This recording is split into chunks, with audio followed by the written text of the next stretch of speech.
রাজধানী ঢাকার উত্তাপ আরও বাড়াচ্ছে ডাম্পিং স্টেশনগুলো। আমিনবাজার সহ মোট 10টি আবর্জনার ভাগাড় থেকে ছড়াচ্ছে পরিবেশের জন্য বিপর্যকর nitrogen die oxide, carbon monoxide সহ 5টি গ্যাস। এতে উত্তপ্ত হচ্ছে ঢাকার বাতাস ও জমি, পাশাপাশি তৈরি হচ্ছে স্বাস্থ্য ঝুঁকি। ঢাকা বিশ্ববিদ্যালয় ও যুক্তরাষ্ট্রের জর্জিয়া বিশ্ববিদ্যালয়ের যৌথ গবেষণায় মিলেছে এসব তথ্য।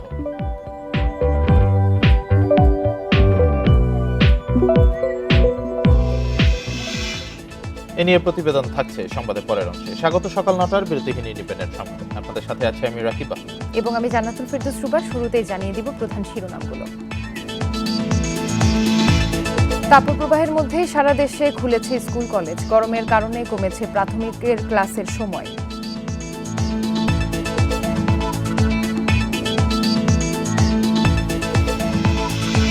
রাজনৈতিক কর্মসূচিতে কমছে মানুষের স্বতঃস্ফূর্ত অংশগ্রহণ। ক্ষমতাকেন্দ্রিক রাজনীতি চর্চার ফল বলছেন বিশ্লেষকরা।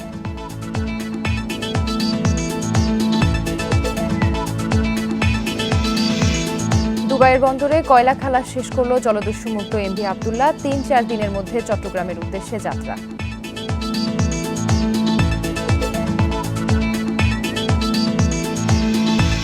শুনছিলেন প্রধান শিরোনাম। সংবাদে এছাড়াও যা থাকছে: ব্রাজিলের গরুর মাংস 550 টাকায় বিক্রি সম্ভব বলছে ব্যবসায়ীরা। মাংস আমদানি না করে উন্নত জাতের পশু চান খামারিরা।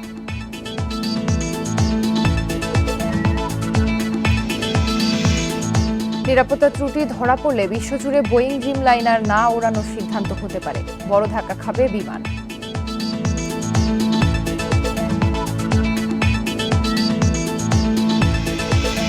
শুনছিলেন শিরোনাম, এবার বিস্তারিত।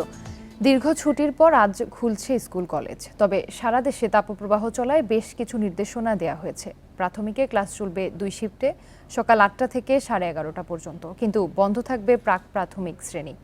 শনিবার মন্ত্রণালয় থেকে সংবাদ বিজ্ঞপ্তিতে এসব তথ্য দেওয়া হয়েছে। এদিকে তাপপ্রবাহের কারণে বন্ধ থাকা জাতীয় বিশ্ববিদ্যালয় অধিভুক্ত সব কলেজেও ক্লাস শুরু হবে আজ।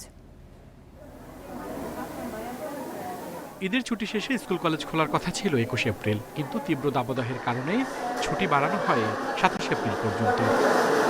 সারা দেশে 30 এপ্রিল পর্যন্ত হিট অ্যালার্ট জারি রয়েছে এখন। তারপরও রোববার থেকে স্কুল কলেজ খুলছে। তবে শিশুদের স্বাস্থ্য ঝুঁকি বিবেচনায় ক্লাসের সময় কমানো হয়েছে। প্রাইমারিতে সকালের শিফটের ক্লাস হবে সকাল 8টা থেকে 9:30 পর্যন্ত এবং দ্বিতীয় শিফট চলবে 10:45 থেকে 11:30 পর্যন্ত। তবে বন্ধ থাকবে প্রাক প্রাথমিক, আর গরমের মাত্রা না কমা পর্যন্ত অ্যাসেম্বলি হবে না। স্পেশালি আমাদের প্রি প্রাইমারি যেটা 4+5+, একেবারেই বাচ্চাদের, ওদের কিন্তু ক্লাস খুলছে না। এটি 1 নম্বর। 1 থেকে 5 যাতে তাদের অ্যাসেম্বলি হবে না, তাদের মাঠে অন্য কোনো কার্যক্রম হবে না, এবং আমাদের যে শিখন যে টাইমটুকু, এটি আমরা অনেকটুকু কমিয়েছি। মন্ত্রণালয়ের সিদ্ধান্ত সঠিক বলছেন শিক্ষা গবেষকরাও। তবে শিক্ষার্থীরা যাতে গরমে কষ্ট না পায় সেদিকে খেয়াল রাখতে হবে। ঠান্ডা পানির ব্যবস্থা বা তাদের পর্যাপ্ত বাতাস বা যেখানে এসি, এগুলো সবই থাকা, যেগুলো যতটুকু সম্ভব হয় যে স্কুলের, অতটুকু পর্যাপ্ত পরিমাণে ব্যবস্থা করা উচিত আমি মনে করি। এদিকে আগেই জানানো হয়েছে 4 মে থেকে শুধু মাধ্যমিকে শনিবারও ক্লাস হবে। আল আমিন হোসেন, ইন্ডিপেন্ডেন্ট নিউজ, ঢাকা। রাজশাহী, চুয়াডাঙ্গা ও পাবনায় অতি তীব্র এবং টাঙ্গাইল, বগুড়া, যশোর সহ 5 জেলায় বইছে তীব্র তাপপ্রবাহ। এর বাইরে শুধু সিলেট। এই অবস্থা মাস জুড়ে চলবে বলে জানিয়েছে আবহাওয়া অফিস। তবে মের প্রথম সপ্তাহে বৃষ্টি হলে কিছুটা সহনীয় হবে পরিস্থিতি। এদিকে শনিবার সর্বোচ্চ তাপমাত্রা রেকর্ড হয় চুয়াডাঙ্গায় 42.6 ডিগ্রি। এদিন ঢাকায় সর্বোচ্চ ছিল 37.4 ডিগ্রি সেলসিয়াস তাপমাত্রা। টানা তাপপ্রবাহে দুর্বিষহ জনজীবন। তীব্র গরমে প্রয়োজন ছাড়া বাইরে বের হচ্ছেন না অনেকেই।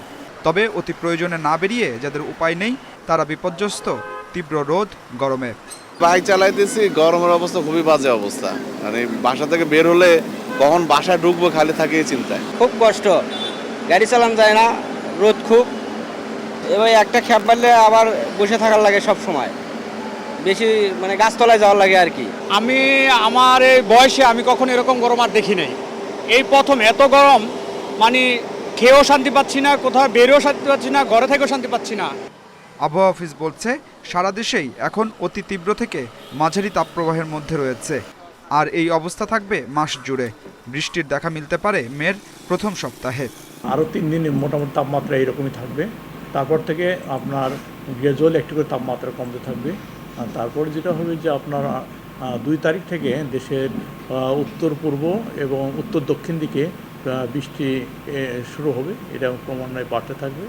মোটামুটি 3-4 তারিখে আশা করা যায় যে দেশের অনেক জায়গায় বৃষ্টি হবে। তখন থেকে 6 দিন বৃষ্টির আভাস থাকলেও তারপর আবার বইতে শুরু করবে তাপপ্রবাহ। আর এর প্রভাব মে জুড়েই থাকতে পারে বলে জানাচ্ছেন আবহাওয়াবিদরা। মের ফার্স্ট উইকে যে আপনার বৃষ্টির সম্ভাবনা রয়েছে, তারপর বৃষ্টির স্পেলটা নর্মালি 3 থেকে 4-5 দিন কন্টিনিউ করে। যখন বৃষ্টি শেষ হয়ে যায় তারপর তাপমাত্রা আবার বেড়ে যায়। সেক্ষেত্রে দেশের অনেক জায়গায় মৃদু থেকে মাঝারি এবং কোনো কোনো জায়গায় বিক্ষিপ্তভাবে আপনার সিভিয়ার তাপদাহ আসতে পারে। অতিরিক্ত তাপমাত্রা ছাড়াও বাতাসে জলীয় বাষ্প বেশি থাকায় গরম লাগছে বেশি। সে বিবেচনায় বহাল রয়েছে হিট অ্যালার্টও। Adilur Rahman, independent news, Dhaka. বায়ু দূষণ কমানোর স্প্রে ক্যানন দিয়ে তাপমাত্রা কমানোর চেষ্টা করছে ঢাকা উত্তর সিটি কর্পোরেশন। দিনে 4 লাখ লিটার পানি ছিটানোর উদ্যোগ নিয়েছে সংস্থাটি। তবে এটি কার্যকর কোনো পন্থা নয় বলে মনে করেন বিশেষজ্ঞরা। বলছেন, স্প্রে ক্যাননের মাধ্যমে গরমে স্বস্তি আসবে না। ঢাকার রাস্তায় স্প্রে ক্যানন দিয়ে পানি ছিটানো হচ্ছে অনেক দিন ধরে। ঢাকা উত্তর সিটি কর্পোরেশন 2টি গাড়ি কিনেছিল বায়ু দূষণ কমানোর জন্য। এখন সেই স্প্রে ক্যানন ব্যবহার করা হচ্ছে গরম কমানোর জন্য। শনিবার আগারগাঁও সহ বিভিন্ন এলাকায় পানি ছিটিয়েছে ঢাকা উত্তর সিটি কর্পোরেশন। গরম লাগতেছিল খুব। এখন মনে করে যে এখানে এই যে বৃষ্টির মধ্যে পানি পড়েছে, এটাতে আমাদেরকে গা বা ঠান্ডা লাগে, তাতে ভালো লাগতেছে অনেক। গরমটা যেরকম আমাদের লাগতেছিল, মনে হয় যে রিক্সা চালাতে পারবো না, তাতে আমাদেরকে গোসল করে আমাদেরকে ভালো লাগতেছে। ভিজতে ভালো লাগছে, গরম তো, গরমের জন্য একটু ভালো লাগছে। উত্তরের মেয়র জানান, প্রতিদিন 4 লাখ লিটার পানি ছিটানো হবে। এছাড়া প্রতিটি ওয়ার্ডে পথচারীদের জন্য 3টি পানির গাড়ির ব্যবস্থা করা হয়েছে।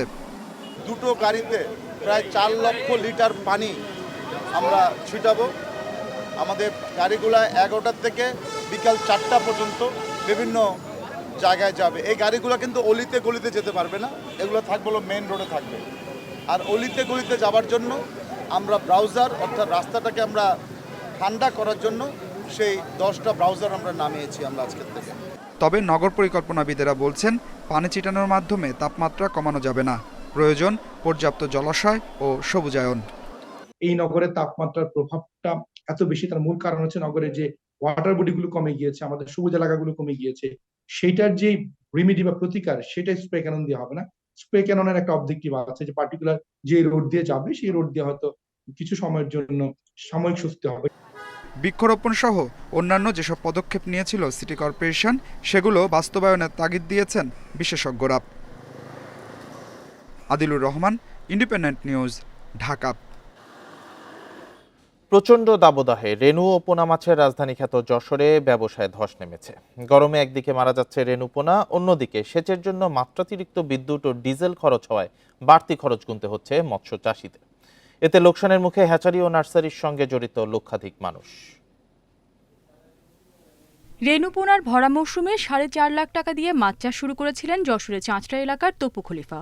কিন্তু বৈরী আবহাওয়ায় প্রতিদিনই 10 থেকে 12 কেজি রেণু ও পোনা মাছ মারা যাচ্ছে বলে দাবি তার। নিজের কাছে কিছু ছিল, কিছু বাকি নিয়ে আইছি, সেখানে 4.5 লাখ টাকার মাছ থইছি। মাছ বেচা কিনা করেছি 1 থেকে 1.5 লক্ষ টাকার, তার বেশি মাছ বেচতে পারেনি। মাছ প্রতিদিন সকাল বিকেল 2 বেলা 10 থেকে 12 কেজি মাছ ফেলাই দিচ্ছি। একই অবস্থা জেলার প্রায় 25,000 মৎস্য চাষীর। ভুক্তভোগীরা বলছেন, গরমের কারণে প্রতিদিনই গড়ে প্রায় 7 থেকে 8 মণ রেণু ও পোনা মাছ মারা যাচ্ছে। পুকুরে যে পানি দিচ্ছে, তারপরে পানি থাকছে না, পানি চুষে যাচ্ছে রোদ, অনেক মাছই মারা গেছে এখনো। অন্যান্য সময় এরকম সময় প্রায় আমাদের 50 কোটি মাছ ডেলিভারি হয়ে যায়। সেই ক্ষেত্রে কিন্তু এখন কোনো মাছই ডেলিভারি করতে পারছি না, কারণ বাইরে থেকে কোনো গ্রাহক আমাদের কাছে আসতেছে না। মার্চ থেকে জুলাই পর্যন্ত রেণু পোনা উৎপাদন ও বিপণনের ভরা মৌসুম। এ সময় যশোরের চাঁচড়ার এ বাজারেই গড়ে প্রতিদিন কোটি টাকার বেচাকেনা হয়। তবে প্রচণ্ড গরমে পোনা উৎপাদন ও ব্যবসা কমে যাওয়ায় এর সঙ্গে জড়িত লক্ষাধিক মানুষ ক্ষতির সম্মুখীন, দাবি ব্যবসায়ীদের। এই গরমে মাছেরও সমস্যা, খদ্দের আসতেছে না কোনো কেনা বেচা, এবং মাছ রাখলে মাছ মারা যাচ্ছে, একদমই কেনা বেচা বন্ধ। রেণুপোনা উৎপাদনের জন্য সহনীয় তাপমাত্রা 30 থেকে 32 ডিগ্রি সেলসিয়াস, কিন্তু প্রায় এক মাস ধরে যশোরে 37 থেকে 42 ডিগ্রির মধ্যে তাপমাত্রা ওঠানামা করছে। এই অবস্থায় উৎপাদন ধরে রাখতে বারবার পুকুরের পানি বদল, গভীরতা বাড়ানো, জেনারেটর ব্যবহার সহ বিভিন্ন পরামর্শ দিচ্ছে মৎস্য বিভাগ। Independent news. মানুষের পাশাপাশি তাপপ্রবাহে অতিষ্ঠ প্রাণীগুলো। তীব্র গরমে কাহিল চিড়িয়াখানায় বন্দী প্রাণীরাও। পরিবর্তন দেখা যাচ্ছে প্রাণীদের আচার আচরণেও। কর্তৃপক্ষ জানিয়েছে সতর্ক নজর রাখা হচ্ছে এই পরিস্থিতিতে। স্বাভাবিক সময়ে দুরন্ত বিচরণ করতে দেখা যায় চট্টগ্রামের চিড়িয়াখানার খাঁচার প্রাণীদের। তবে তীব্র গরমে বদলে গেছে এদের চলাফেরা। গরম থেকে মুক্তি পেতে যেন ব্যস্ত থাকতে হচ্ছে একটু ছায়ার খোঁজে। বাঘ, সিংহ, ভাল্লুকের দিনের বেশিরভাগ সময় কাটছে শুয়ে ঝিমিয়ে। তারা কিছুক্ষণ পরপরই পানির কাছে যাচ্ছে, পানি খাচ্ছে, পানিতে বসে যাচ্ছে। আমাদের যে বড় হাউসগুলো আছে সেগুলো নেমে যাচ্ছে। অনেকক্ষণ ধরে সে বসে থাকতেছে, তাকে ডাকলেও সে আসতেছে না, আসতে চাচ্ছে না।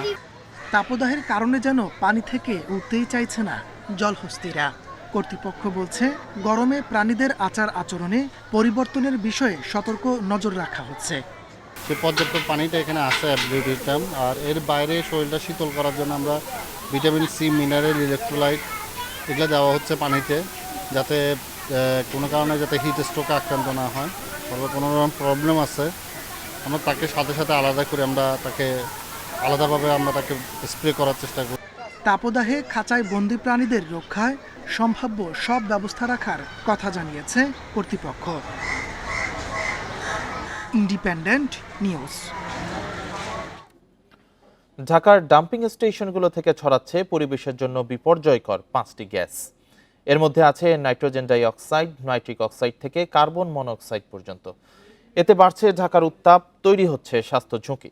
ঢাকা বিশ্ববিদ্যালয় ও যুক্তরাষ্ট্রের জর্জিয়া বিশ্ববিদ্যালয়ের যৌথ গবেষণায় মিলেছে এ তথ্য।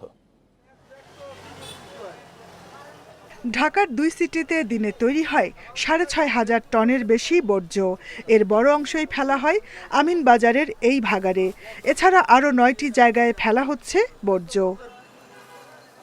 আর এই ভাগাড় থেকেই তৈরি হচ্ছে পরিবেশের জন্য বিপজ্জনক অন্তত 5টি গ্যাস। এর মধ্যে আছে nitrogen dioxide, nitric oxide, carbon monoxide থেকে শুরু করে ভোলাটাইল অর্গানিক কম্পাউন্ড পর্যন্ত। এতে উত্তপ্ত হচ্ছে ঢাকার বাতাস ও জমি। আর এই তথ্য দিচ্ছে ঢাকা বিশ্ববিদ্যালয় ও যুক্তরাষ্ট্রের জর্জিয়া বিশ্ববিদ্যালয়ের গবেষণা। প্রকাশ হয়েছে বিজ্ঞান সাময়িকী অ্যাটমসফেয়ারিক কেমিস্ট্রিতে।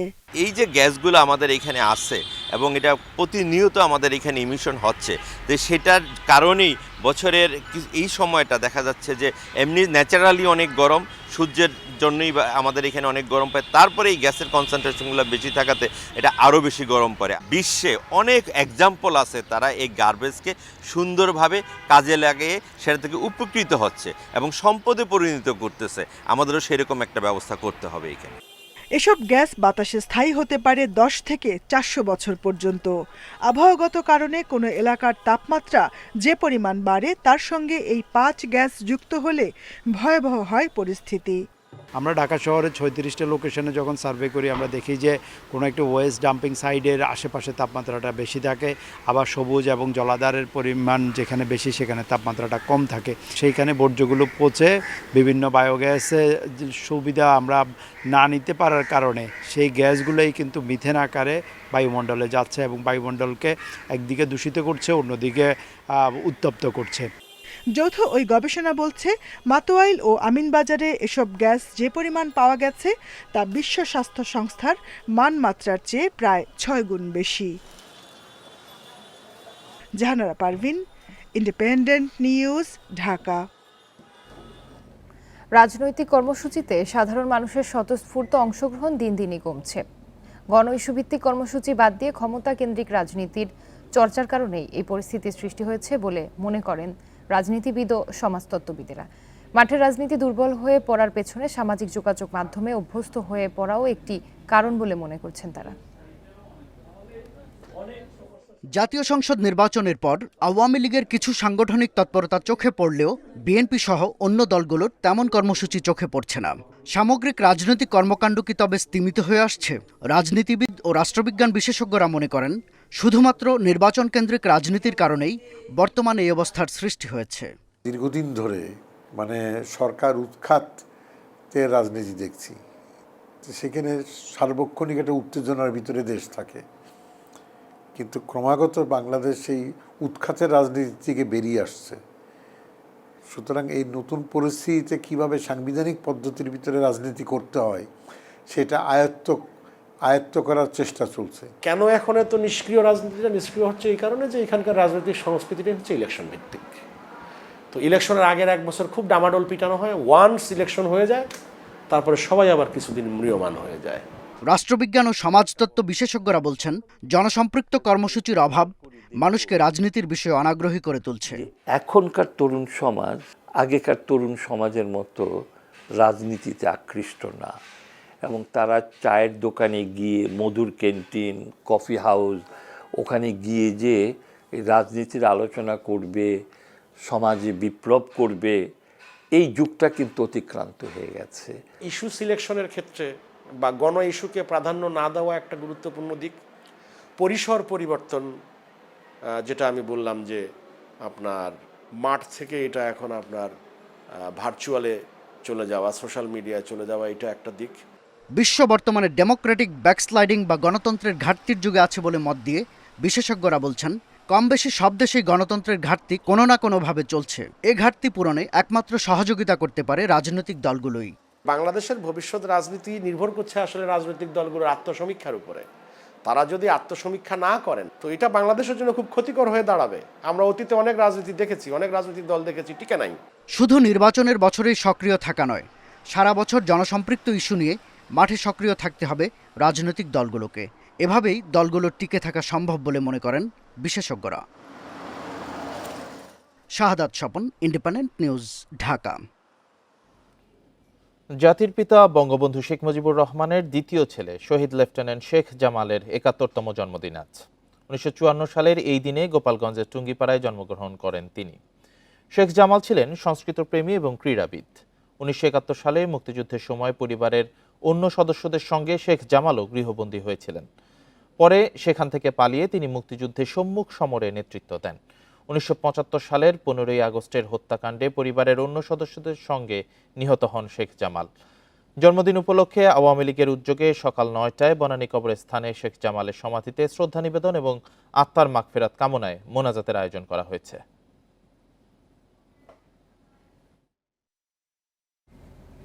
সোমালি জলদস্যুদের কবল থেকে মুক্ত এমভি আবদুল্লাহ জাহাজ ৩ থেকে ৪ দিনের মধ্যে চট্টগ্রামের উদ্দেশ্যে রওনা হবে। দুবাইয়ের হামরিয়া বন্দরে কয়লা খালাস শেষ করেছে জাহাজটি। মালিক প্রতিষ্ঠান এসআর শিপিং এর প্রধান নির্বাহী মেহেরুল করিম জানান, ৫৫,০০০ টন কয়লা খালাস শেষ হয় শনিবার। একই দিন বাংলাদেশ সময় সন্ধ্যা ৭:৩০টায় হামরিয়া বন্দর ত্যাগ করে জাহাজটি। সংযুক্ত আরব আমিরাতের মিনা সাকার বন্দর থেকে নতুন পণ্য বোঝাই করবে এটি।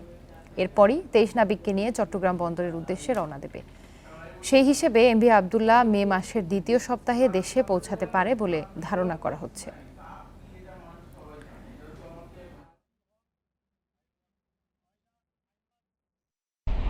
সংযুক্ত আরব আমিরাতের কোনো পোর্ট থেকে চট্টগ্রামের জন্য কার্গো লোড করে ইনশাআল্লাহ চট্টগ্রামের উদ্দেশ্যে আমরা রওনা দেব, এবং আশা করছি মে মাসের মাঝখানে আমরা চট্টগ্রাম বন্দরে পৌঁছাবো। চট্টগ্রামে গণপরিবহন মালিক শ্রমিক ঐক্য পরিষদের ডাকা ৪৮ ঘন্টার ধর্মঘট চলছে। ভোর থেকে নগরীর রাস্তায় বাসসহ বিভিন্ন গণপরিবহনের সংখ্যা স্বাভাবিকের চেয়ে কম। এছাড়া ৩ পার্বত্য জেলা, কক্সবাজার ও চট্টগ্রামের বিভিন্ন উপজেলাগামী রুটেও বাস চলাচল বন্ধ আছে। এই পরিস্থিতিতে দুর্ভোগে পড়েছে সাধারণ মানুষ। বিভিন্ন গন্তব্যের উদ্দেশ্যে ঘর থেকে বেরিয়ে বিপাকে মানুষ। সবচেয়ে বেশি দুর্ভোগে পড়েছে স্কুল কলেজগামী শিক্ষার্থীরা। চুয়েটে সড়ক দুর্ঘটনায় 2 শিক্ষার্থী নিহতের ঘটনায় আন্দোলন থেকে 3টি বাস পুড়িয়ে দেওয়ার প্রতিবাদ সহ 3 দফা দাবিতে ধর্মঘট পালন করছে পরিবহন মালিক ও শ্রমিকরা। তবে এই ধর্মঘট প্রত্যাখ্যান করেছে মালিক শ্রমিকদের একাংশ। ধর্মঘট যেটা জানতাম না, এখন রাস্তায় বের হয়ে দেখি যে বাস কম, গাড়ি ঘোড়া কম, এখন আমরা অফিসে যাইতে প্রবলেম পড়ে গেছি। নাম্বার গাড়ি অ্যাভেলেবেল আসতো, এখন আসে না, যে কোনো গাড়ি আসে না, খুব কম আসতেছে। এই জন্য আমাদের মানে কষ্টটা একটু বেশি হচ্ছে আর কি। চট্টগ্রামে পরিবহন ধর্মঘটের বিষয়ে আরও জানাতে যোগ দিয়েছেন সহকর্মী অনুপম শীল। অনুপম, পরিবহন ধর্মঘটের কি প্রভাব দেখছেন যান চলাচলে?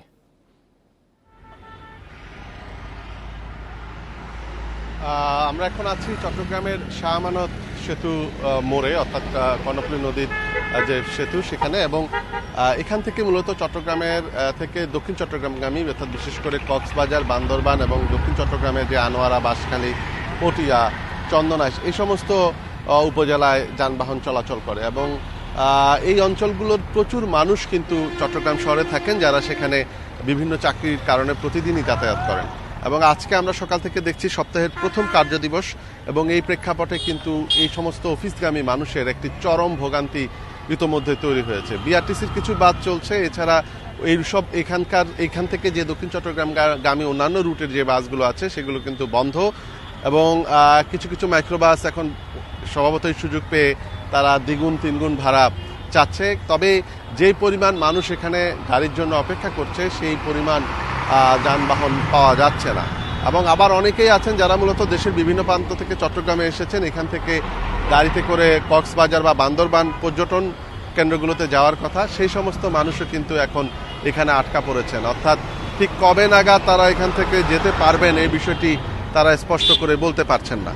এই পরিস্থিতিতে আসলে চট্টগ্রাম থেকে যে অন্তত 120টি রুটে, অর্থাৎ চট্টগ্রাম, 3 পার্বত্য জেলা এবং কক্সবাজার এবং চট্টগ্রামের বিভিন্ন উপজেলা মিলিয়ে মোট 120টি রুটে যানবাহনের বাস চলাচল এক ধরনের একেবারেই সীমিত পর্যায়ে আছে। এর বাইরে চট্টগ্রাম শহরের অভ্যন্তরে যে কথা যদি বলি, কিছু কিছু গণপরিবহন চলছে, যেহেতু এখানে এই ধর্মঘটটি পরিবহন মালিক শ্রমিকদের একটি পক্ষ তারা আবার এটি প্রত্যাখ্যান করেছেন, এবং যে কারণে শহরের ভেতরে কিছু বাস চলাচল করছে, সিএনজি অটোরিকশা আছে, যদিও সেসবের ভাড়া অনেক বেশি, কিন্তু সেটিও আসলে প্রয়োজনের তুলনায় অনেকটাই কম। তার ফলে আজকে ঈদের ছুটির পরে প্রথম স্কুল খুলছে, স্কুল কলেজগামী শিক্ষার্থীরাও বেকায়দায় পড়েছেন, আরও বিভিন্ন অফিসগামী বা বিশেষ করে পোশাক শ্রমিক, কারখানা শ্রমিকরা তো রয়েছেন। তো সবকিছু মিলিয়ে একটি ভোগান্তি তৈরি হয়েছে। তবে শেষ খবর পাওয়া পর্যন্ত আমরা যেটি জেনেছি যে আজকে বিকেল 3টা নাগাদ এই পরিবহন মালিক শ্রমিকদের সাথে জেলা প্রশাসনের একটি বৈঠক আছে। আমরা আশা করছি যে সেই বৈঠকে হয়তো একটি ইতিবাচক সমাধান হবে। তবে এই বৈঠকটা আরও আগে হলে এই সাধারণের যে ভোগান্তি, সেই ভোগান্তিটা হয়তো আপাতত হতো না। চট্টগ্রামে পরিবহন ধর্মঘটের বিষয়ে জানাচ্ছিলেন সহকর্মী অনুপম শীল। নিরাপত্তা ত্রুটি বুঝতে পেরে বোয়িং কোম্পানি ড্রিমলাইনার উড়োজাহাজের উৎপাদন কমিয়েছে বলে ধারণা এভিয়েশন বিশেষজ্ঞদের। এই ত্রুটি প্রমাণিত হলে বিশ্বজুড়ে 1100-র বেশি ড্রিমলাইনার না উড়ানোর সিদ্ধান্ত হতে পারে বলেও আশঙ্কা তাদের। এতে বড় ধাক্কা খাবে বাংলাদেশ বিমানের ব্যবসা। সম্প্রতি যুক্তরাষ্ট্রের বোয়িং কোম্পানির সাবেক এক প্রকৌশলী ড্রিমলাইনার সিরিজের কাঠামোগত ত্রুটি নিয়ে তথ্য প্রকাশ করেন। পরে এই সিরিজের উৎপাদন কমানোর সিদ্ধান্ত নেয় কোম্পানিটি। এভিয়েশন বিশেষজ্ঞদের মধ্যে এখন এই বিষয়টি আলোচিত হচ্ছে বেশি। বিশেষজ্ঞরা ধারণা করছেন নিজেদের উড়োজাহাজে ত্রুটির বিষয়টি বুঝতে পেরেই এমন সিদ্ধান্ত নিয়েছে বোয়িং। কোথায় কোথায় হয়তোবা ওনার চোখে পড়ছে যে কোয়ালিটি কম্প্রোমাইজ হচ্ছে বা হতে পারে, তারা এটাকে স্লো ডাউন করার যে চিন্তাটা করছে বোয়িং, হয়তোবা তারই প্রেক্ষাপটে হতে পারে। এটা স্যাম যেটা বলেছিলেন যে দ্রুত উৎপাদন করতে গিয়ে মানে ছাড় দেওয়া হয়েছে, তার মানে এটাকে তারা স্বীকার করে নিলেন যে কারণে উৎপাদনটা কমে আনবে। হ্যাঁ, প্রকারান্তরে তো সেটাই বোঝা যায় আর কি।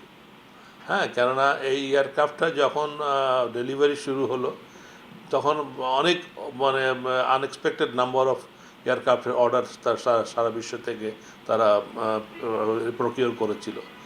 বহরে থাকা 6টি ড্রিমলাইনার দিয়ে যুক্তরাষ্ট্র, কানাডা সহ কয়েকটি লম্বা রুট পরিচালনা করে বাংলাদেশ বিমান। এগুলো সহ বিশ্বজুড়ে চলছে এই সিরিজের 1100-এর বেশি উড়োজাহাজ। ত্রুটির কারণে এসব বসিয়ে দিতে হলে আকাশপথের ব্যবসায় বড় ধাক্কার আশঙ্কা এভিয়েশন সংশ্লিষ্টদের। এতগুলো এয়ারক্রাফট যদি গ্রাউন্ডেড করা হয়, সেই ক্ষেত্রে বিশ্ব এয়ার চলাচলের ক্ষেত্রে একটা বড় ধরনের বিপর্যয় দেখা দেবে, এবং অন্যদিকে এয়ারলাইনগুলো কিন্তু একটা বড় সমস্যায় পড়তে হবে। এর আগেও 737 ম্যাক্স উড়োজাহাজে ত্রুটি নিয়ে আলোচনা উঠেছিল। এর জেরে প্রায় 400 বিমান না ওড়ানোর সিদ্ধান্ত নেয় বোয়িং। সবশেষ গেল শুক্রবার যুক্তরাষ্ট্রের একটি বিমানবন্দর থেকে ওড়ার কিছুক্ষণ পর বোয়িং 767 উড়োজাহাজের জরুরি বহির্গমন স্লাইডার খুলে যাওয়ার ঘটনা ঘটে। আল আমিন হক অহন, ইন্ডিপেন্ডেন্ট নিউজ, ঢাকা। ব্রাজিল থেকে গরুর মাংস আসলে খুচরায় দাম পড়বে 550 টাকা কেজি। এতে মাংসের বাজার সহনীয় হবে বলে দাবি আমদানিকারকদের। তবে খামারিরা বলছেন, মাংস নয়, গরুর উন্নত জাত আনলেই বাজার নিয়ন্ত্রণ করা সম্ভব। একই সাথে সুরক্ষা পাবে দেশের উদ্যোক্তারা। মাংসের দাম কমাতে গোখাদ্যের বাজার নিয়ন্ত্রণের পরামর্শ দিয়েছেন বিশেষজ্ঞরা। 1 কেজি গরুর মাংসের দাম 800 টাকায় উঠেছে। এই অবস্থায় ব্রাজিল থেকে মাংস আমদানি করতে চায় ঢাকা।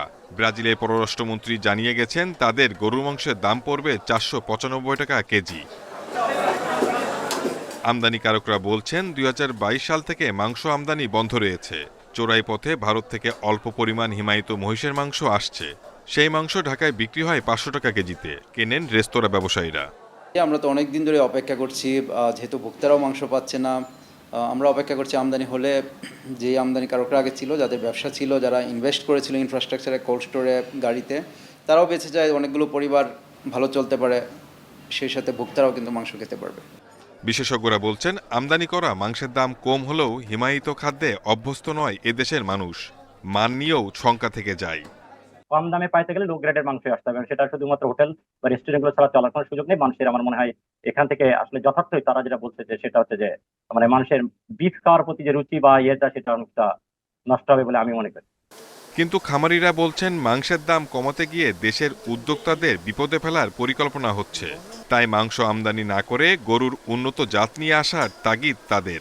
আমাদেরকে ব্রাজিল থেকে সিমেন কিংবা এমব্রায়ো আমদানি করতে হবে।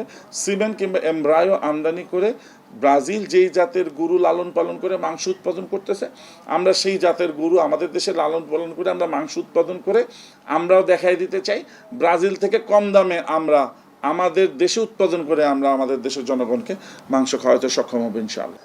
10 বছরে গরুর সংখ্যা বেড়েছে 10 লাখ, আর মাংসের দাম বেড়েছে 150% বেশি। Shahid Ahmed, independent news, Dhaka. দেশের 8 জেলার 19 ইউনিয়ন পরিষদে চলছে ভোট গ্রহণ। এছাড়া নীলফামারী জেলার জলঢাকা ও রাজশাহী জেলার কাটাখালী পৌরসভার মেয়র পদে উপনির্বাচনেও ভোট আজ। লক্ষ্মীপুরে দালালবাজার, দক্ষিণ হামছাতি, তেওয়ারীগঞ্জ, বঙ্গাখা ও লাহারকান্দিতে চলছে ভোট। সীমানা নির্ধারণ নিয়ে জটিলতার জেরে 13 বছর পর 5 ইউনিয়নে নির্বাচন হচ্ছে। ভোট উপলক্ষে এলাকায় উৎসবের আমেজ। 46 কেন্দ্রকেই গুরুত্বপূর্ণ বিবেচনা করে প্রয়োজনীয় ব্যবস্থা নেওয়া হয়েছে বলে জানিয়েছেন জেলা প্রশাসক। এছাড়া কক্সবাজারের ঈদগাঁও উপজেলার 5 ইউনিয়ন, দিনাজপুরের বিরল উপজেলার 3 ইউনিয়ন সহ 7 জেলার 14 ইউনিয়নে চলছে ভোট। নির্বাচন উপলক্ষে এলাকায় মোতায়েন আছে আইনশৃঙ্খলা বাহিনী।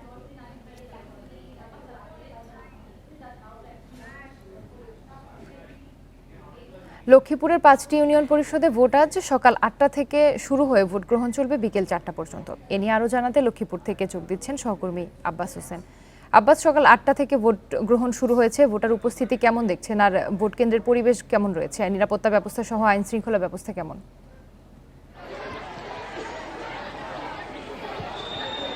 আসলে সকাল 8টা কিন্তু ভোট শুরু হয়েছে, এখন প্রায় 1.5 ঘন্টার কাছাকাছি ভোট শেষ হয়েছে।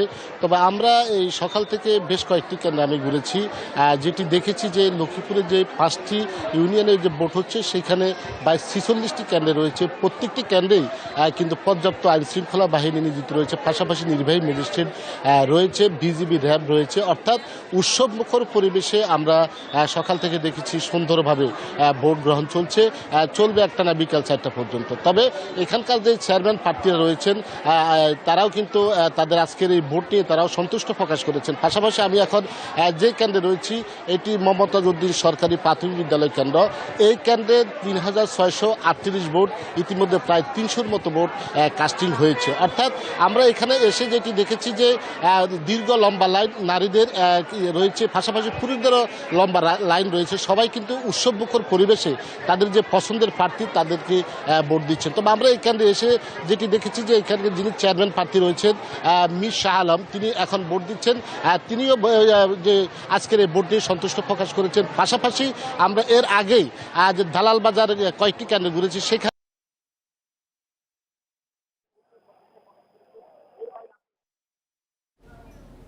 এদিকে রাজধানীর বনানীতে 2টি মোটরসাইকেলের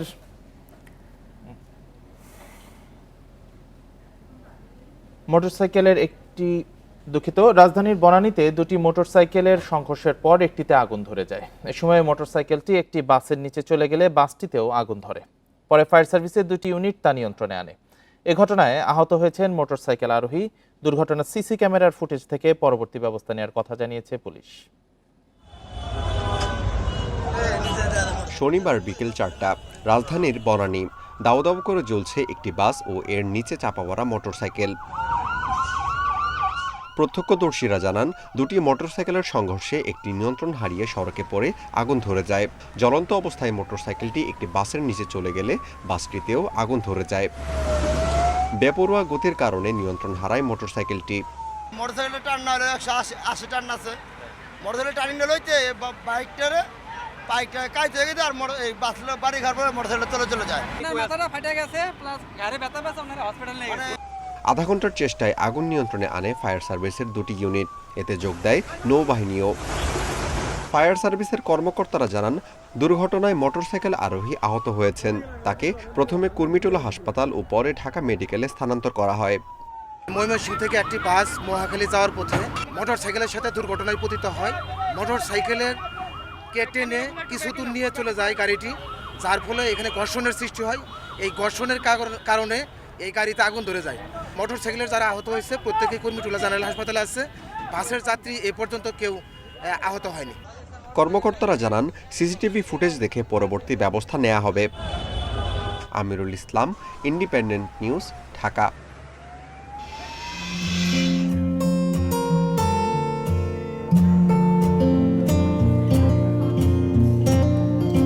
কুমিল্লায় চলছে 10 দিনব্যাপী চারুকলা প্রদর্শনী।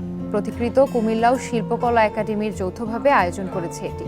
82 জন শিল্পীর পাশাপাশি কুমিল্লার 110 শিশু শিল্পীর শিল্পকর্ম স্থান পেয়েছে এই প্রদর্শনীতে। বিশ্বশান্তি বিপ্লব ধ্বংস নামে জাতীয় পুরস্কারপ্রাপ্ত ভাস্কর্য, সুতা কাব্যে বঙ্গবন্ধু, ইউনেস্কোর স্বীকৃতিপ্রাপ্ত রিক্সা পেইন্টিং, তেল রং, জল রং, ছাপচিত্র, ক্যালিওগ্রাফি সহ 400-র বেশি শিল্পকর্ম স্থান পেয়েছে এতে।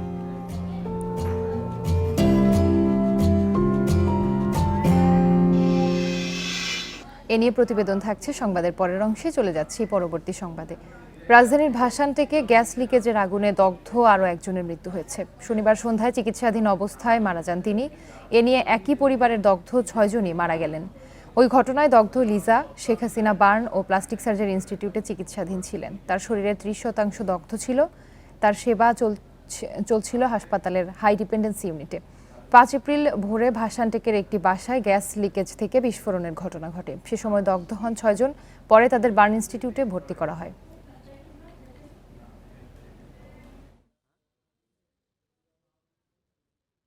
কক্সবাজারের উখিয়া থেকে রাইফেলের 17 রাউন্ড বুলেট সহ 2 রোহিঙ্গাকে গ্রেফতার করেছে হাইওয়ে পুলিশ। শনিবার কক্সবাজার টেকনাফ আঞ্চলিক মহাসড়কের নয়াপাড়া এলাকা থেকে তাদের আটক করা হয়। পুলিশ জানায়, টেকনাফ থেকে কক্সবাজারগামী পায়রা সার্ভিসের বাসে তল্লাশি চালিয়ে গুলিসহ রোহিঙ্গাদের আটক করা হয়। প্রাথমিক জিজ্ঞাসাবাদে গ্রেফতার রোহিঙ্গা যুবকেরা জানায়, 19 এপ্রিল পালিয়ে মিয়ানমারের বুচিডং ক্যাম্পে যায় তারা। সেখানে বিদ্রোহীদের বিরুদ্ধে লড়তে মিয়ানমার সেনারা তাদেরকে রাইফেল চালানোর প্রশিক্ষণ দেয়। প্রচণ্ড গরম ও খাবারের কষ্টে সেখান থেকে আবার বাংলাদেশে পালিয়ে আসে তারা। আটকদের বিরুদ্ধে টেকনাফ থানায় অস্ত্র আইনে মামলা করা হয়েছে।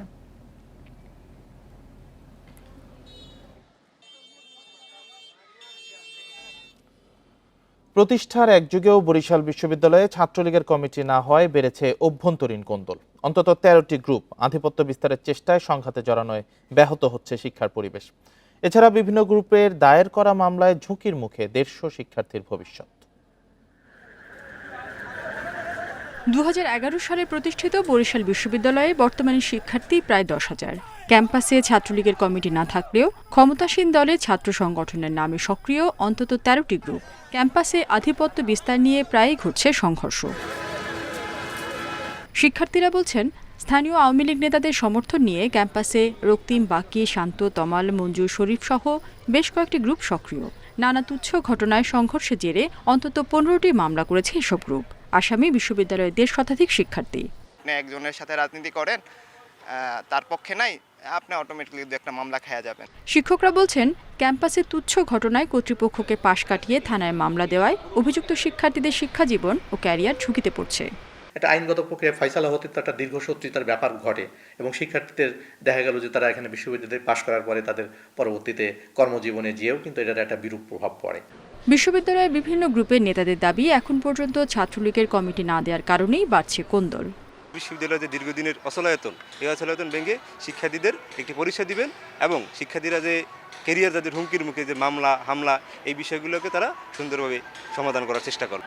এ পর্যন্ত ক্যাম্পাসের বিভিন্ন ঘটনায় 3টি মামলায় 27 শিক্ষার্থীর বিরুদ্ধে অভিযোগপত্র দিয়েছে পুলিশ, জানালেন কমিশনার।